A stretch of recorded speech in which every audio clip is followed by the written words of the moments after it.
Hello বন্ধুরা, আমি হলাম তিতলি। আর এখানে তোমরা কিন্তু দেখতে পাচ্ছ আমি একটু মেকআপ করে নিচ্ছি। অনেক দিন পর একটুখানি মেকআপ করতে ইচ্ছা করেছিল, কারণ আমি ছিলাম খুব খুশি। আর খুশির কারণটা এটাই যে আমি আমার ছোটবেলার বন্ধুদের সঙ্গে দেখা করতে যাব, তাও আমার নিজের হোম টাউনে। এর থেকে আর খুশির বিষয় কী বা হতে পারে। তো যাই হোক, সকালবেলা থেকে চটপট সব কাজকর্ম সেরে নিয়েছিলাম, আর তারপরে বিকেল বিকেল রেডি হয়ে বেরিয়ে যাওয়ার জন্য প্ল্যানও করে নিয়েছিলাম। অ্যাকচুয়ালি আমাদের এই বন্ধুদের দেখা হওয়ার কথাটা ছিল সানডেতে, বাট সানডেতে সবার একটু কাজ পড়ে গিয়েছিল, তাই আমাদের প্রোগ্রামটা ক্যান্সেল হয়। তো আমরা কিন্তু দেরি করিনি, আমরা মানডেতেই প্রোগ্রামটা রেখেছিলাম, কারণ আমরা জানি পরে হলে আর হবে না।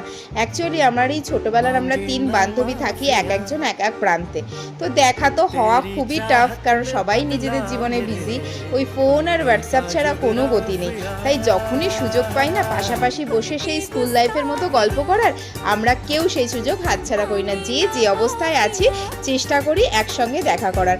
আর এই সুযোগগুলো বছরে হাতে গুনে 3 থেকে 4 বার হয়, তার বেশি আর হয় না। হ্যাঁ, কোনো অনুষ্ঠান পাতিতে দেখা হয়তো হয়।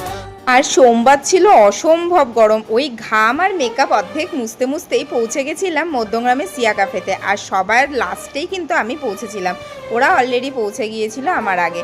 আর ঢুকেই গল্প শুরু হওয়ার আগেই আমাদের স্পেশাল জিনিস মানে দুধ চা 1 কাপ অর্ডার করে নিয়েছিলাম।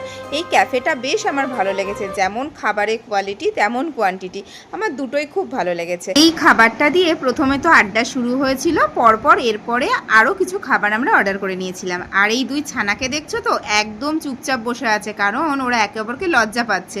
অনেকটা দিন পরে দেখা হয়েছে তো সেই জন্যই, নতুবা এতক্ষণে দৌরাত্ম্যপনা শুরু হয়ে যায়। আর ওদের দুজনের একটা স্পেশাল জিনিস আছে, সেটা হচ্ছে ওরা কিন্তু দুজনে একই নার্সিংহোমে একই ডক্টরের হাতে হয়েছিল।